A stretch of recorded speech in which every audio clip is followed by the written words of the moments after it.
असलामुअलैकुम अली बाबा food secret ਦੇ ਵਿੱਚ ਤੁਹਾਨੂੰ ਖੁਸ਼ ਆਮਦੀਦ ਕਹਿੰਦੇ ਅੱਜ ਤੁਹਾਡੇ ਵਾਸਤੇ ਇੱਕ ਨਵੀਂ ਰੈਸਪੀ ਲੈ ਕੇ ਆਏ ਹਾਂ ਜਿਹਦੇ ਵਿੱਚ ਅਸੀਂ ਬਣਾਉਣ ਲੱਗੇ ਹਾਂ ਹੋਮਮੇਡ ਸੇਵੀਆਂ। ਚਲੋ ਉਹ ਦੇਖਦੇ ਹਾਂ ਕਿਸ ਤਰ੍ਹਾਂ ਬਣਾਈਆਂ ਜਾਂਦੀਆਂ ਤੇ ਇਹਨੂੰ ਬਣਾਉਣ ਵਾਸਤੇ ਕਿਹੜੀ ਕਿਹੜੀ ਸ਼ੈ ਦੀ ਜ਼ਰੂਰਤ ਪੈਂਦੀ।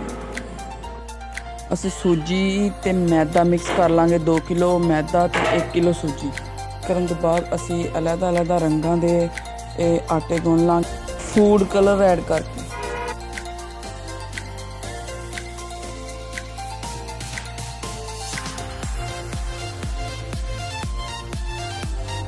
बिल्कुल खुश्क आटा गुनना सख्त।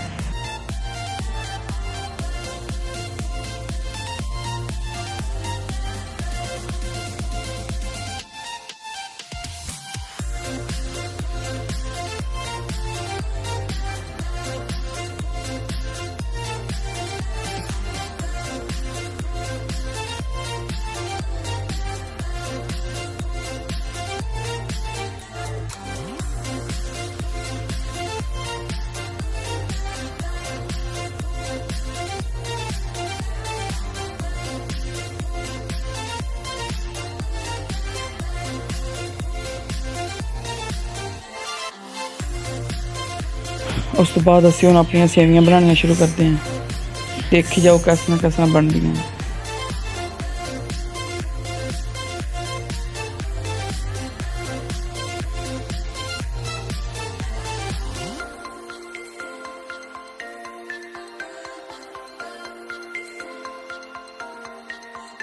सेवियां जड़ियां मशीन के विचों निकलनियां ने उन्होंने धुप ते रखना है ताकि वह सुक जान चंगी तरह।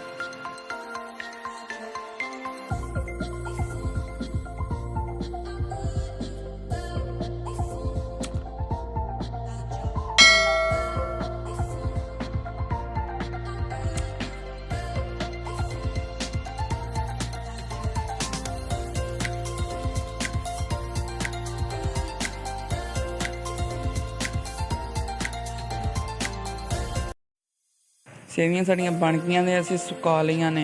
हुण अगला काम असी करना है कि इन्हां नूं भुनना है।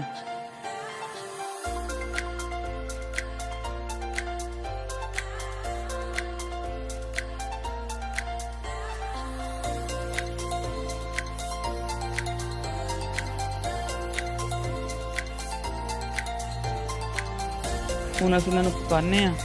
सब तो पहले पानी लैके ते उहदे च सेवियां नूं उबाल लेना।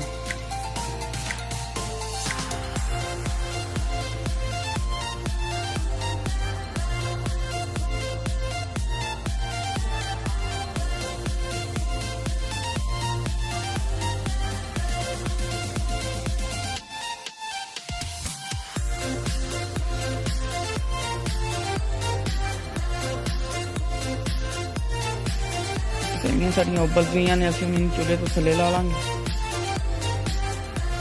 हुण असीं इन्हूं छान लांगे पानी अलहदा कर लांगे सेवियां नूं।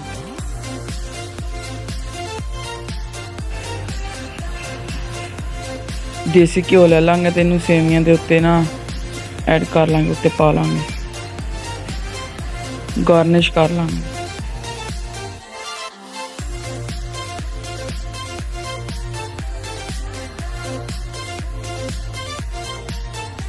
मिक्स कर लांगे चंगी तरह।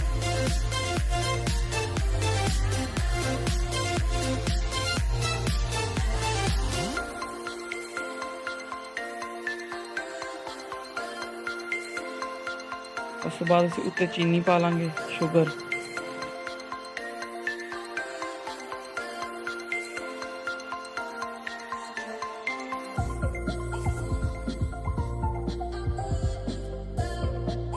अगर तुहानूं साडी वीडियो अच्छी लगी हो साडे चैनल नूं सबसक्राइब लाजमी कर दें।